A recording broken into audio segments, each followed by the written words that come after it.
یا علی مدد. اعوذ باللہ من الشیطان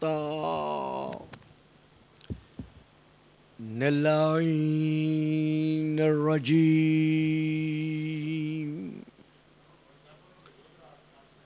بسم اللہ الرحمن الرحیم. الحمد للہ الذی جعل لیلۃ القدر خیرا من الف شہر والشکر للہ الذی جعلنا من اہل لیلۃ القدر والصلاة والسلام علی معدن فیوزات لیلۃ القدر محمد المبعوث صلوات.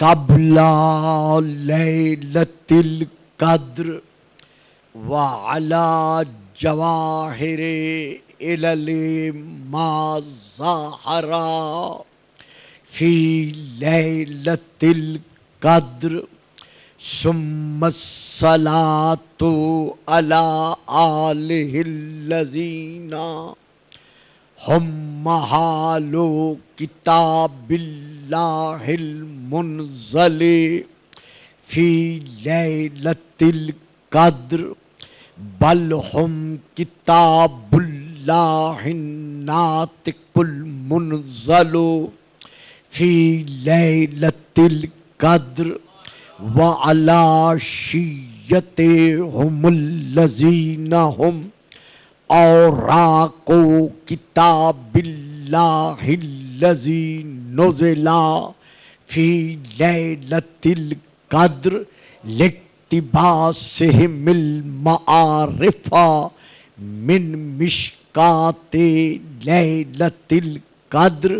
اما بعد فقد قال اللہ تبارک وتعالی الذی خالق لیلۃ القدر فی کتاب القدر وما آتاکم الرسول فخذوہ وما نہاکم عنہ فانتہوا.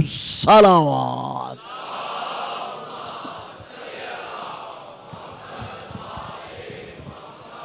نعرہ تکبیر، نعرہ تکبیر، نعرہ رسالت، نعرہ رسالت، نعرہ حیدری، نعرہ حیدری. حسینیت، حسینیت، یزیدیت، یزیدیت، باواز بلند صلوات.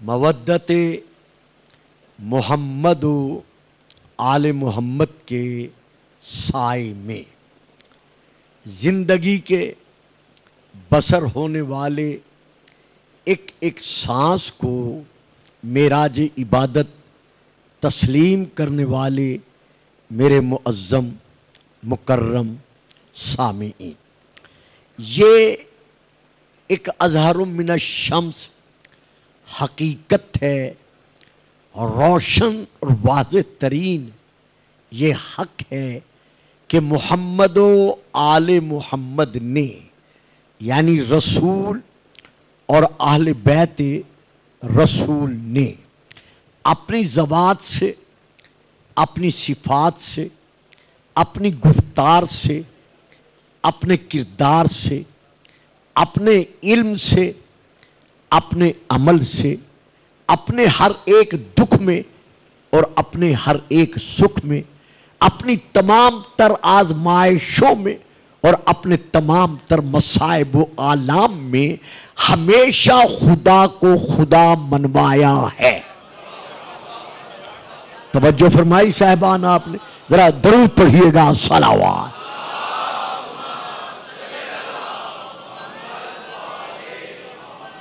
یعنی محمد و آل محمد نے، اہل بیت رسول اور رسول نے اپنے بھی جانتے ہیں، بیگانے بھی واقف ہیں۔ یہ الگ بات ہے کہ کوئی حسد کی وجہ سے یا تعصب کی بنا پر تسلیم کرنے سے انکار کر دے، ورنہ یہ حق ہے کہ محمد و آل محمد نے آغوش مادر سے لے کر آغوش لحد تک ہمیشہ اللہ کو اللہ منوایا ہے، اور اللہ نے بھی اللہ ہوتے ہوئے ہمیشہ محمد و آل محمد کو قرآن کے وسیلے سے منوایا ہے۔ جیسے کہ کل میں نے عرض کیا تھا کہ شیعہ اور غیر شیعہ مفسرین کے نزدیک کچھ، باقیوں کی میں بات نہیں کرتا، جن کا ذکر میری سامنے سے گزرا ہے، میں ان کے حوالے سے بات کر رہا ہوں کہ 103 آیات سے لے کر 105 آیات تک یہ کتب میں موجود ہے، کتب فریقین میں، کہ اللہ نے یہ آیات قرآنیہ اپنے حبیب کی شان میں کلام نعت بنا کر نازل فرمائیں۔ اب اسی طرح ہم دیکھتے ہیں کہ حضرت علی علیہ السلام سے لے کر امام مہدی علیہم السلام تک، یعنی ان معصومین علیہم السلام کے حق میں ہماری بہت بڑی کتاب ہے جو حضرت علامہ رجب علی برسی صاحب کی آیت اللہ کی تالیف شدہ ہے، جس کا نام ہے انوار المشرقین۔ اس میں اس کے علاوہ بھی ان کی ایک اور کتاب ہے جس میں انہوں نے مقاعدہ کتب کے حوالہ جات سے یہ ثابت کیا ہے کہ 500 آیات اللہ نے علی اور آل رسول کی شان میں قصیدہ بنا کر نازل کی ہے۔ یہ حضرت آیت اللہ رجب علی برسی صاحب نے لکھا ہے، اور حضرت آیت اللہ سید ہاشم بہرانی جن کی تفسیر البرہان ہے، جو کہ ہماری بڑی تفسیروں میں سے ایک مانی ہوئی تفسیر ہے، ان کے یعنی حضرت آیت اللہ ہاشم بہرانی نے ایک کتاب لکھی ہے جس میں انہوں نے 1100 آیات کو ثابت کیا ہے کہ یہ اللہ نے زبان بے زبانی کے ساتھ محمد و آل محمد کا یعنی علی اور باقی 11 اماموں کا قصیدہ پڑھا ہے۔ درود پڑھیے گا، صلوات۔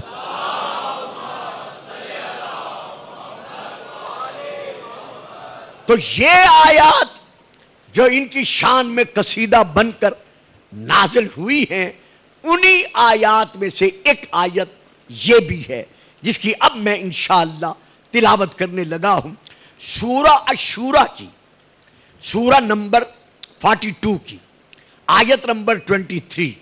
یہ آیت ہے اور یہ ہمارے تمام علماء نے اس آیت کو تسلیم کیا ہے کہ یہ اہل بیت رسول کی شان کا اللہ کی طرف سے زبان بے زبانی کے ساتھ پڑھا ہوا ایک قصیدہ ہے۔ اور وہ آیت کون سی ہے آپ سب کو یاد ہے، ادھر میں شروع کروں گا ادھر آپ کی زبانوں پر وہ آیت آ جائے گی۔ قل لا اسألکم، ماشاءاللہ جزاک اللہ، قل لا اسألکم علیہ اجرا الا المودۃ فی القربى۔ درود پڑھیے گا، صلوات۔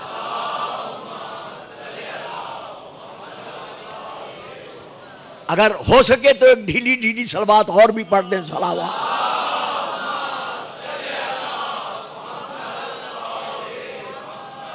اب سب سے پہلے ہم نے یہ دیکھنا ہے کہ اس آیت کا شان نزول کیا ہے، اہل تسنن کے ہاں بھی اور اہل تشیع کے ہاں بھی، یعنی ہر دو اعتبار سے یہ آیت نازل کب ہوئی ہے اور کیوں ہوئی ہے۔ تو دونوں کے ہاں تفاسیر میں یہ موجود ہے کہ جب رسول پاک ہجرت فرما کر مدینۃ المنورہ کو منور فرما چکے تو رسول پاک کے انصاری اصحاب کرام میں سے چند ایک اصحاب کرام جو انصاری تھے رضوان اللہ علیہم اجمعین نے 700 سے لے کر 800 تک، کتاب کا نام تاریخ مدینہ تو دمشق، جلد نمبر 4141، مطبوعہ بیروت لبنان، میں وہاں سے لے کر باقی کتابوں کو چھوڑ کر اس حوالے سے پڑھ رہا ہوں۔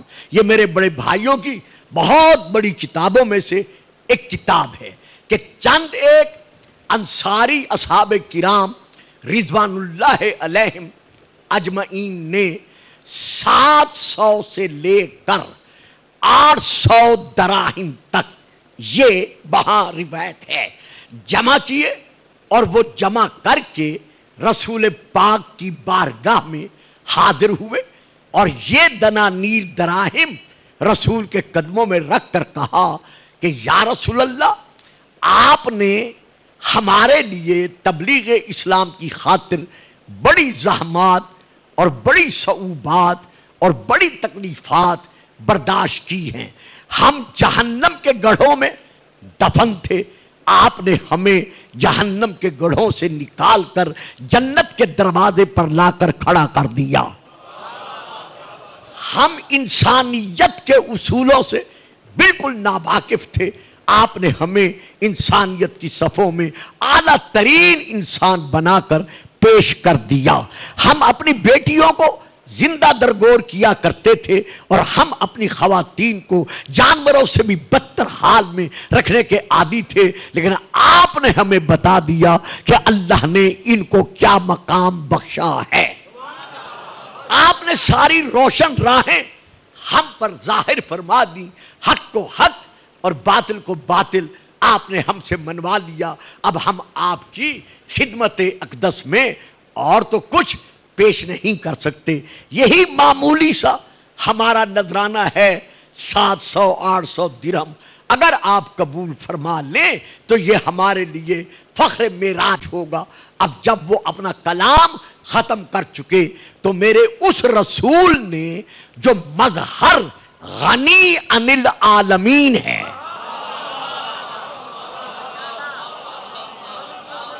نہیں دیکھیے الفاظ پہ توجہ رکھنی چاہیے کہ جو میں کہنا چاہتا ہوں اس کے اعتبار سے ہمارے اس رسول نے جو دولت دنیا و دین ہے، اچھا پھر فکرہ بدل دیتا ہوں، آپ چپ کر گئے ہیں، ہمارے اس رسول نے جو اشاروں سے کائنات کی تقدیریں بدلنے والا ہے،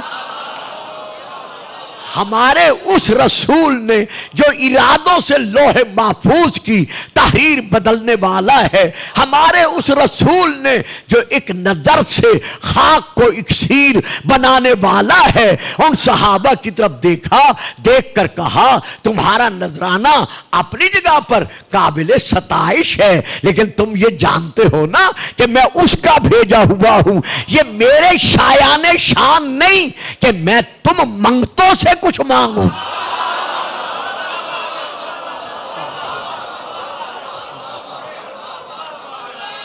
سبحان اللہ،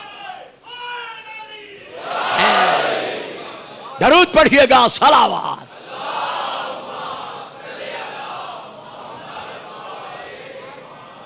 ہاں البتہ میں یہ ضرور کہتا ہوں کہ جو وحی کہے گی وہی میں تمہیں سنا دوں گا، بس اتنا فرمانا تھا۔ امین وحی جبرائیل فوراً وحی لے کر نازل ہوئے کہ یا رسول اللہ، ربوں کا یقرؤ کا سلام، تیرا رب تجھے سلام دے رہا ہے۔ ذرا اندازہ لگائیے آپ نے تو خاموشی سے سن لیا. جو رسول کی بارگاہ میں سلام بھیجنا بدعت سمجھتے ہیں، اور بابا نہ بھیجو، محمد کو کوئی تمہارے سلاموں کی ضرورت ہے؟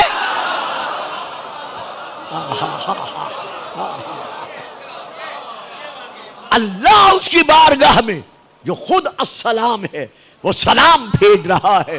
ربوں کا یقرئک السلام، تیرا رب تجھے سلام دے رہا ہے، اور سلام کے بعد فرما رہا ہے میرا حبیب قل، میری طرف سے صحابہ سے کہہ دے،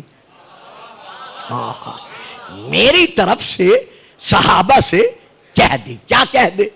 لا اسألکم علیہ اجرن، اس تبلیغ دین اسلام کے صلہ میں تم سے کسی قسم کے اجر کا، مزدوری کا سوال نہیں کرتا، الا مگر کرتا ہوں، الا مگر کرتا ہوں. کیا سوال کرتا ہوں؟ المبدتا فی القربا، کہ تم قربا سے حق کے مبدت ادا کرو، قربا سے مبدت رکھو. اب یہ تھا سمیٹ کر جو میں نے جلدی سے خلاصہ عرض کرنا تھا عرض کر دیا ہے. اب یہاں ہم نے دیکھنا یہ ہے کہ اس قربا سے مراد کون ہے. اس میں بہت اختلافی پہلو ہیں.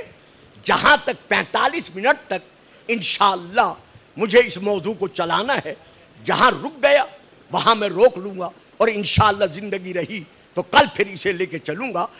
سب سے پہلے ہم نے یہ دیکھنا ہے کہ قربا کی مبدت قرار پا رہی ہے اجر رسالت.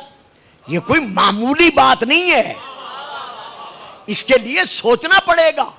تو اب وہ قربا ہیں کون؟ آیا جن کی مبدت اللہ نے اجر رسالت قرار دے دی ہے. جب پہچان ہی نہیں ہوگی، معرفت ہی نہیں ہوگی، تو پھر اجر ادا کیسے کریں گے؟ تو واجب ہے ہم سب پر، میں باقیوں کی بات نہیں کرتا، ہم سب پر یہ واجب ہے کہ ہم اس حقیقت کو پائیں کہ وہ قربا کون ہیں. تو اب اپنے حسب عادت میں حوالہ دے رہا ہوں اپنے اہل سنت بھائیوں کی بہت بڑی کتاب کا، جس کتاب کا نام ہے، جو آپ مجھ سے اور علماء سے سنتے رہتے ہیں، میں تو خیر طالب علم ہوں، یہاں وہ کتاب موجود ہے، الصواعق المحرقہ. یہ ہے کتاب کا نام. صفحہ نمبر ہے 200، یعنی 200. عربی میں ہے، مطبوعہ بیروت لبنان ہے. میں وہاں سے لے کر یہ عبارت پڑھ رہا ہوں. حضرت عبداللہ بن عباس بیان کرتے ہیں کہ جیسے رسول نے یہ آیت تلاوت کی، قالو، تو جتنے اصحاب کرام وہاں بیٹھے ہوئے تھے سب نے سن کر یک زبان ہو کر کہا، ومن قرابتوں کا، یا رسول اللہ یہ آپ کے قربا ہیں کون؟ ہؤلاء الذین وجبت علینا مودتہم، وہ ہیں مودتہم، وہ ہیں کون کہ جن کی مودت کو اللہ نے واجب قرار دے دیا ہے. یہ الصواعق المحرقہ میں عبارت ہے جو میں آپ کو سنا رہا ہوں کہ یہ قربا آپ کے ہیں کون کہ جن کی مودت کو اللہ نے واجب قرار دے دیا ہے. اب سنیے گا رسول کا جواب. صحابہ کے سامنے جو رسول نے جواب پیش کیا وہ کیا ہے؟ فرماتے ہیں قالا صلی اللہ علیہ وسلم علی و فاطمہ. تو واہ جی سبحان اللہ. جو خاموش بیٹھ جاتے ہیں تمام کو مولا زندگی دراز کرے، مرادیں پوری کرے، مجھے کسی سے کوئی شکوہ نہیں ہے. قالا علی و فاطمہ تو وابناہما. مہربانی صاحب مہربانی. یہ ایک علی ہے اور ایک میری بیٹی فاطمہ ہے، اور وابناہما، اور ان دونوں کے دونوں بیٹے ہیں، یعنی حسن اور حسین ہیں. یہ تسلیم کرنا پڑے گا کہ امتی اور ہیں رسول کے قربا اور ہیں، یعنی رسول کے قربا امتی نہیں۔ اس حدیث کے مطابق آگے چل کے میں اسے لیتا ہوں، اس حدیث کے مطابق رسول کے قربا جن کی مودت واجب ہے وہ امتی نہیں، بلکہ وہ ہیں جو اہل الکسا ہیں، جو مصداق ویطہرکم تطہیرا ہیں، جو تفسیر شجرۃ الطیبہ ہیں، جو خون یاسین و طہا ہیں، نہیں صاحبان نہیں صاحبان، جو خون یاسین و طہا ہیں، جو سفینۃ النجات ہیں، جو نماز میں پڑھی جانے والی ذوات سلامات۔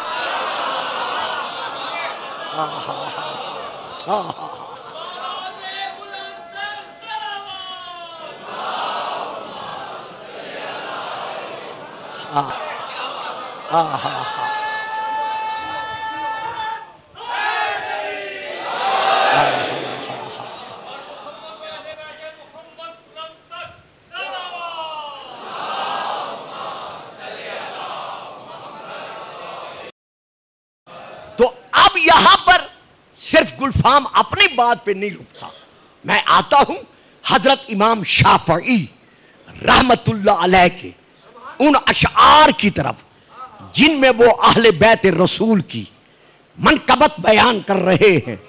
پہلی کتاب کا نام ہے ینابع المودت، دوسری کتاب کا نام ہے دیوان شافعی، اور تیسری کتاب کا نام ہے نمائے صوفیہ۔ ہر فرقے کے اعتبار سے میں نے 3 کتابوں کا نام لے دیا ہے۔ میں نے شیعہ کتاب، ان تینوں کتابوں میں، اور باقی بہت ساری ہیں، خصائص و نسائی میں بھی ہے، باقی کتابوں میں بھی ہے، کہ حضرت امام شافعی رحمت اللہ علیہ فرما رہے ہیں یا اہل بیت رسول اللہ حبکم،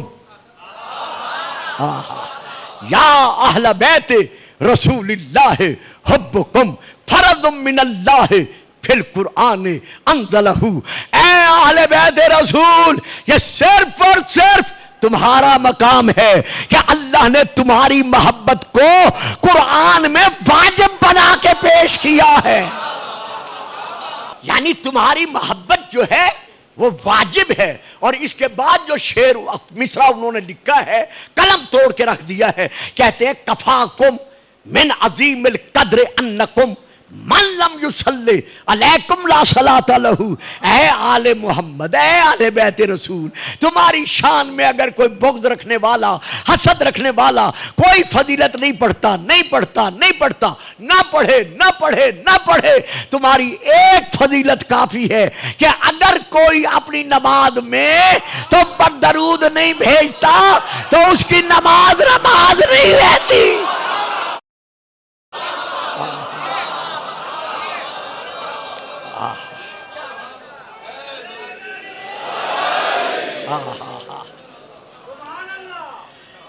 یعنی تو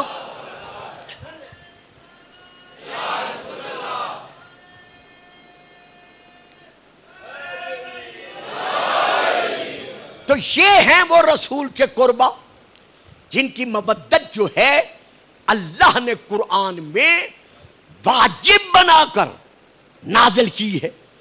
بے سایہ رسول چادر بطول کا سایہ پسند کیا، اور اس سائے میں بیٹھ کر رسول نے پڑھا کیا، یہ تو آپ کو یاد ہے، میں شروع کروں گا آپ پڑھتے جائیں گے۔ اللہم ہاؤلائے، اللہم ہاؤلائے اہل بیتی، یا اللہ میرے نزدیک اگر کوئی میری اہل بیت ہیں تو بس صرف فقط یہی اور یہی ہیں۔ ہاؤلائے اہل بیتی، اور یہ میری اہل بیت ہیں کون؟ وہ خاصتی وہ حامتی، لحمہم لحمی و دمہم دمی، یولمنی ما یولمہم و یحزننی ما یحزنہم، انا حرب لمن حاربہم و سلم لمن صادمہم و عدو لمن عاداہم و محب لمن احبہم۔ تو یہ میرا یہ جو اہل بیت ہیں یہ صفات بیان کی ہیں. کیوں بیان کر رہا ہوں؟ اس لیے کہ یہ میرے غیر نہیں. انہم منی وانا منہم، یہ مجھ سے ہیں اور میں.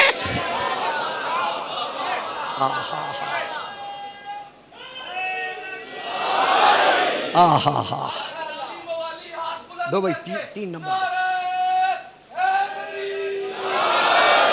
سلامت رہیں جی، آباد رہیں. تو یہ ہے رسول کے قربہ. آج تو نہیں، کل یا پرسوں یا کسی تقریر میں انشاءاللہ عرض کروں گا. رسول کے متعلق اللہ کا فیصلہ ہے کہ میرا حبیب اپنی امت سے کہہ دے بما انا من المتکفلین، میں تکلف کر کے باتیں نہیں کرتا.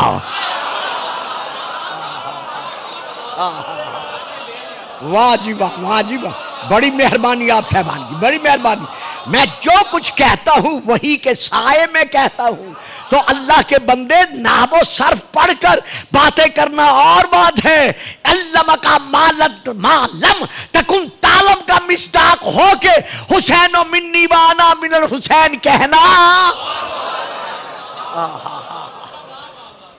اب یہاں پر ایک بہت بڑا اعتراض ہوتا ہے جس کو حل کرنا اس وقت میں ضروری سمجھ رہا ہوں، باقی تقریر کو چھوڑ کر جو وقت میرا ساتھ نہیں دے رہا.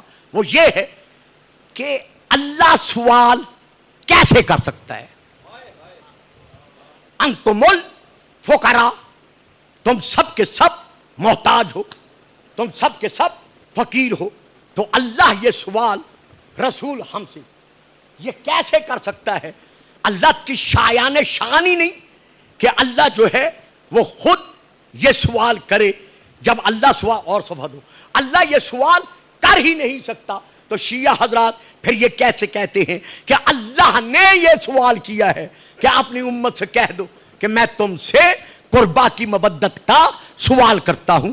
اللہ تو سوال کر ہی نہیں سکتا. اچھا جی، اللہ سوال نہیں کر سکتا، اللہ قرضہ مانگ سکتا ہے.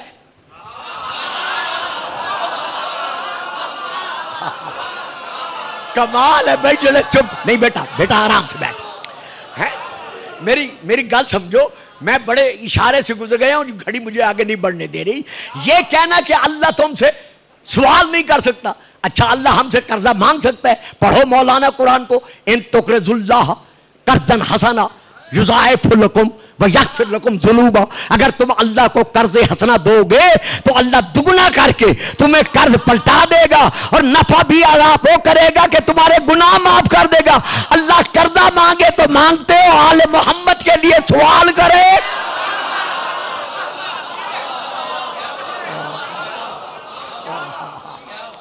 لیکن آئیے ہم اس مسئلے کو علمی طور پر حل کرتے ہیں کہ یہ سوال ہے یا کوئی اور اس میں پہلو ہے. یہ علماء کا متفقہ فیصلہ ہے کہ جب عالی ادنا سے کوئی سوال کرتا ہے تو وہ سوال نہیں ہوتا بلکہ حکم ہوتا ہے. میں نے کہا تھا نا گھبرا جاؤ گے، لیکن مجھے دینا ہے. جب عالی یعنی بلند مرتبے والا اپنے آپ سے کم مرتبے والے سے کوئی سوال کرتا ہے تو یہ اس کا سوال نہیں ہوتا بلکہ یہ اس کے لیے حکم ہوتا ہے. اور جب ہم مرتبہ اپنے ہم مرتبہ سے کچھ مانگتا ہے، کچھ طلب کرتا ہے تو یہ بھی سوال نہیں ہوتا بلکہ یہ اس کی خواہش ہوتی ہے، یہ اس کی تمنا ہوتی ہے. کہتا ہے میں چاہتا یہ ہوں، میری آرزو یہ ہے، میں ارادہ یہ رکھتا ہوں. تو یہ بھی سوال نہیں ہوتا. تو سوال کب ہوتا ہے؟ جب ادنا اعلیٰ سے کچھ طلب کرے تو اسے کہتے ہیں سوال. تو اللہ نے سوال نہیں کیا، اللہ نے تو حکم دیا ہے.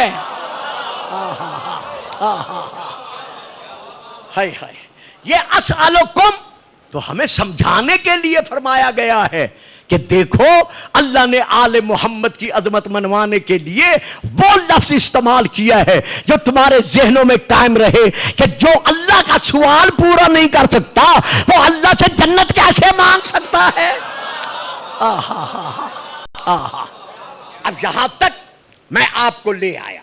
اب یہاں پر بہت بڑی بات کا دروازہ ہے جو سارا نہیں کھولنا چاہتا. کل انشاءاللہ میں آپ سب کو دعوت دیتا ہوں اپنی طرف سے یہ آپ کی محبتیں ہیں، دعائیں ہیں. اگر میری زندگی ہے تو میں لے کے آگے بڑھنا چاہتا ہوں. آپ خود بھی وقت پر تشریف لائیں اور جسے لا سکتے ہیں اسے اپنے بیٹا بیٹھ جاؤ، بٹھا دیں گے اس بچے کو، بٹھا کیا بات میرا بیٹا، جیتے رہو. اب یہاں پر گزارش یہ ہے، یہ آیت ذالک یدل علی ان حب آل محمد واجب، یہ آیت دلالت کر رہی ہے کہ اہل بیت کی محبت واجب ہے. اتنی گرمی کے عالم میں، بارش کے موسم میں، 2-2 3-3 4-4 میل سے آپ کا آنا، جب میں گاڑی میں بیٹھ کر پہنچتا ہوں میں دیکھتا ہوں میرے بزرگ، میرے بھائی، میرے بیٹے، میری مائیں، میری بہنیں، میری بیٹیاں جس انداز میں اس طرف بڑھ رہی ہوتی ہیں، تو یہ ہم سنت سمجھ کر نہیں آتے بلکہ ہم واجب سمجھ کر. تو اب یہاں پر جب پتہ چل گیا آل محمد کی محبت واجب ہے، تو اب ہمیں سوچنا پڑے گا کون سا واجب ہے.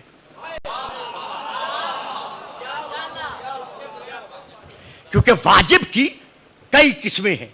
نمبر 1 واجب عینی، نمبر 2 واجب کفائی، نمبر 3 واجب نفسی، نمبر 4 واجب تخییری، نمبر 5 واجب عمومی. تو یہ کون سا واجب ہے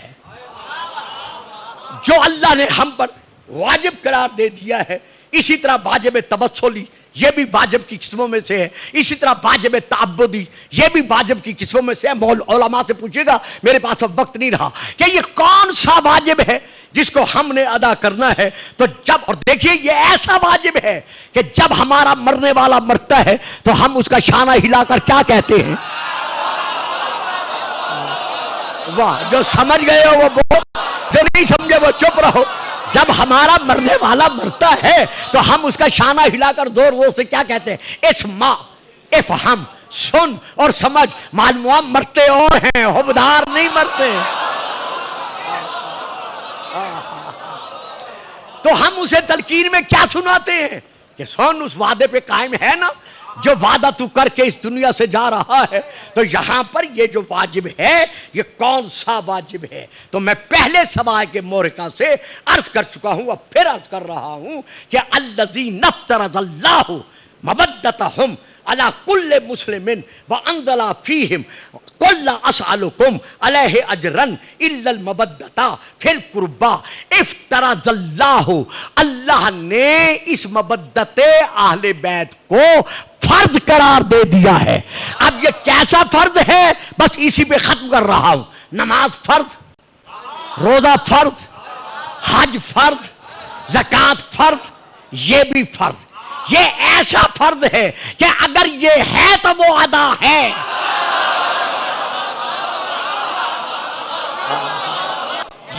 یہ مودت آل محمد ایسا فرض ہے کہ جس فرض کی ادائیگی پر ہر فرض کی قبولیت کا دار و مدار ہے. بس چونکہ مجھے ختم کرنا ہے، میں آگے نہیں بڑھا رہا، اس کے لیے میں حوالہ دے کر بات ختم کر رہا ہوں. کتاب کا نام ہے فردوس الاخبار، علامہ دیلمی کی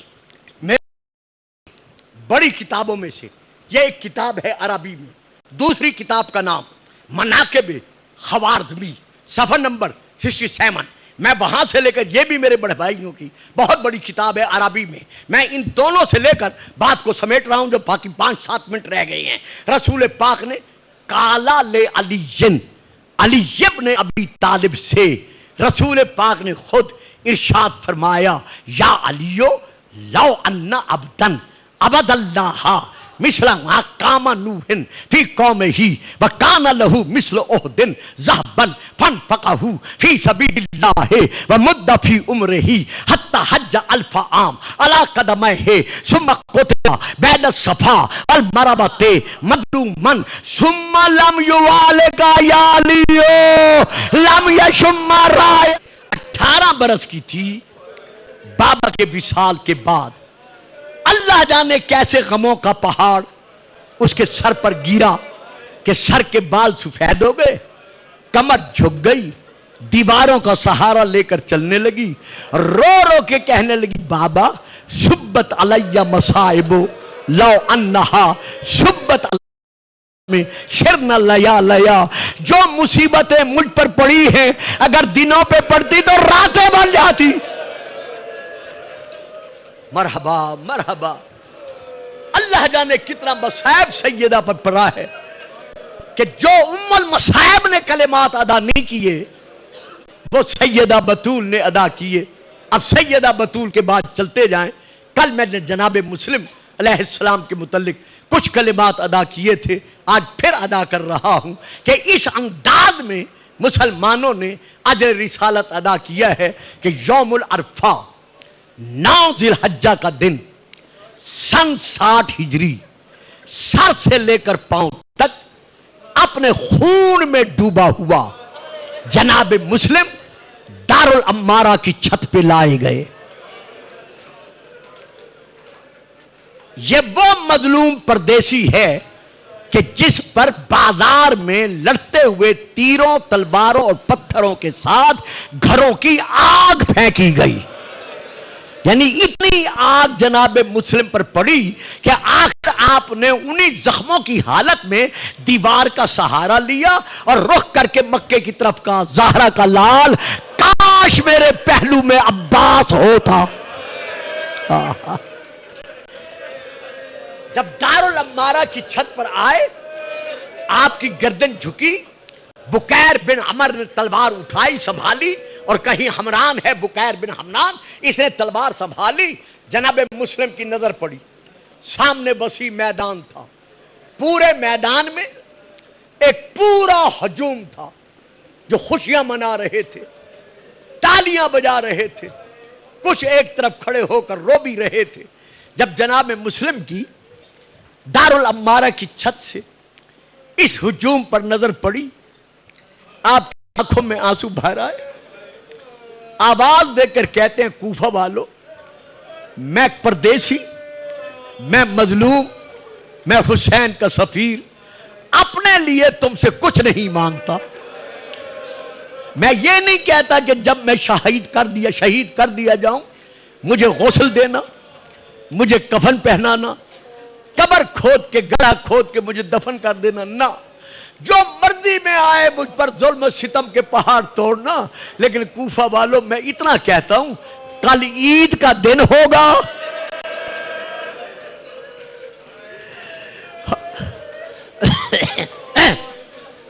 کل یوم العید ہوگا، اپنے اپنے بچوں کو نہلا دھلا کر اچھا لباس پہنا کر ان کی انگلیاں پکڑ کر نماز عید پڑھنے اور پڑھانے کے لیے تم مسجدوں کی طرف جاؤ گے.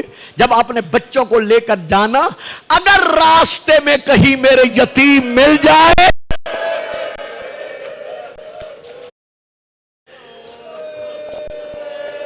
مرحبا مرحبا مرحبا، اگر راستے میں کہیں میرے محمد و ابراہیم مل جائے تو انہیں یتیم سمجھ کے تماچے نہ مار. مسلم نے آخری وصیت کی تھی، لیکن محمد ابراہیم کے ساتھ مسلمانوں نے سلوک کیا کیا آج تک تاریخ ان کے غم میں رو رہی ہے. کتاب کا نام ہے شرعۃ المصائب، شرعۃ المصائب، جلد نمبر 2، دہلی کی یہ چھپی ہوئی ہے. میں باہر سے لے کے پڑھ رہا ہوں کہ حارث ملعون یہ عباس علیہ السلام کے گھوڑے کا سائز تھا. حضرت علی کے ظاہری دور حکومت میں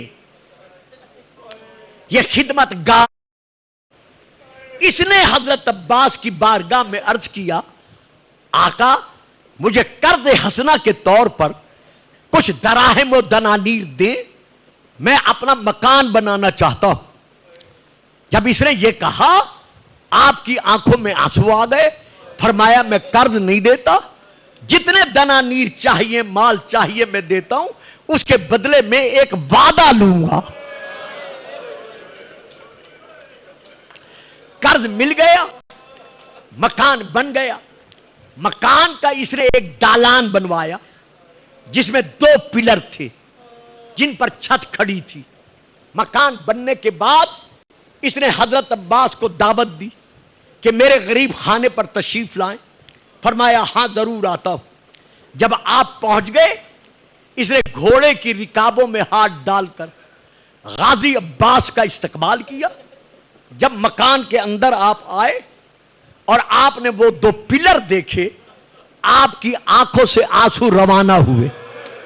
جب آنسو برسے یہ ہاتھ باندھ کر کہتا ہے مولا کیا مجھ سے کوئی گستاخی ہو گئی ہے جو آپ رو رہے ہیں؟ فرمایا نہیں، میں نے تجھ سے کہا تھا نا کہ مکان کے لیے جتنا قرضہ لینا ہے میں دے دیتا ہوں، قرض کے طور پر نہیں ویسے دیتا ہوں، لیکن ایک وعدہ لینا ہے. اب وہ وعدہ لینے کا وقت آ گیا ہے. ہاتھ باندھ کر کہتے ہیں مولا کون سا وعدہ؟ کہا وعدہ کر اگر کسی زمانے میں میرے یتیم بھانجے تیرے گھر کے مہمان بن جائیں تو انہیں ساری رات ان ستونوں سے نہ باندھنا. کہتے ہیں مولا یہ کیسے ہو سکتا ہے؟ فرمایا وقت بدلتا رہتا ہے. وقت بدل گیا. محمد و ابراہیم یتیمان مسلم اس کے گھر کے مہمان بنے. حجرے کے اندر بچے سوئے ہوئے ہیں. یہ ظالم گھر پہنچا، کھانا زہر مار کر کے سو گیا. دونوں بچے ایک دوسرے کے گلے میں باہیں ڈال کر سو رہے تھے. یا اتنے میں چھوٹے شہزادے نے خواب میں بابا کو دیکھا. آنکھوں میں آنسو ہیں، سر کی زلفیں کھلی ہوئی ہیں. آواز دے کر کہتے ہیں میرے یتیموں بڑا ظلم تم نے برداشت کر لیا ہے، اب میں تمہیں لینے آ گیا ہوں. جب کہا نا میں لینے آ گیا ہوں، شہزادہ محمد روتا ہوا اٹھا. ابراہیم کو آواز دے کر کہا ابراہیم جاگو، ہم آخری لمحے گزار رہے ہیں. دونوں بھائی ایک دوسرے کے گلے میں بازو ڈال کر جب رونے لگے تو اس ظالم کے کانوں تک رونے کی آواز پہنچی. جلدی سے اٹھا، بیوی سے پوچھتا ہے یہ رونے والے کون ہیں؟ کہا ہمسائے کے بچے ہوں گے، رو رہے ہوں گے. کہتا ہے نہیں، یہ آواز میرے کمرے سے آ رہی ہے. آگے گیا، تالا تھا، تالا توڑا، روشنی کا انتظام کیا. دونوں شہزادوں کو ایک دوسرے کے گلے میں بازو ڈال کر روتے ہوئے دیکھا. جلدی جلدی سرانے پہنچا. دیکھ کر کہتا ہے من انتما، تم دونوں کون ہو؟ یتیموں کا رونا رک گیا. دونوں ہاتھ باندھ کر کہتے ہیں اگر بتا دیں تماچے تو نہیں مارے گا، اگر بتا دیں تو ظلم تو نہیں کرے گا، ہم اپنی مرضی سے نہیں آئے، تیری بیوی نے ہمیں مہمان بنا کر بلایا ہے، ہم تیرے رسول کے قریبی ہیں، ان کے نواسے ہیں، علی کے نواسے ہیں، مسلم کے بیٹے ہیں. ہائے چھوٹی چھوٹی اولادوں والوں، جب مسلم کے بیٹوں کا نام آیا اس کا ایک ہاتھ ایک کی زلفوں میں.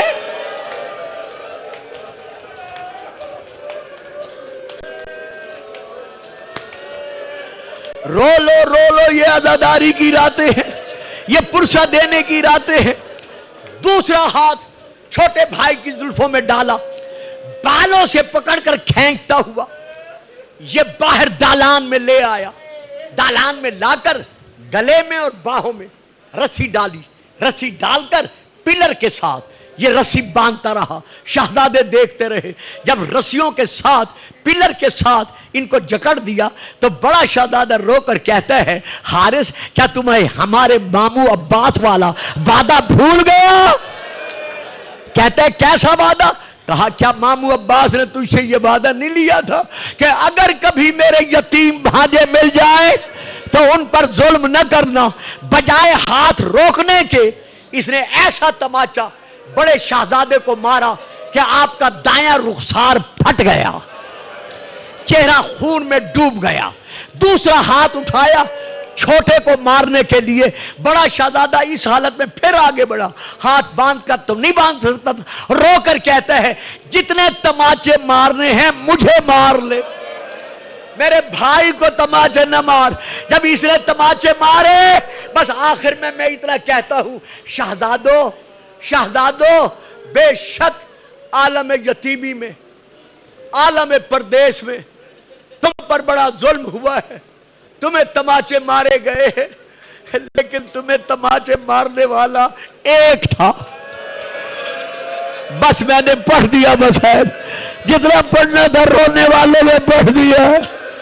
شہزادو، جتنا تمہارے غم میں رویا جائے کم ہے، لیکن تمہیں تماچے مارنے والا ایک حارث تھا، لیکن ہائے 4 سالہ سکینہ جسے کبھی شمر نے تماچے مارے، کبھی زجر بلقیس نے، جو رو رو کے کہتی رہی سجاد اب تو تماچے کھانے کے لیے میرے رخساروں پر جگہ بھی باقی نہیں رہی۔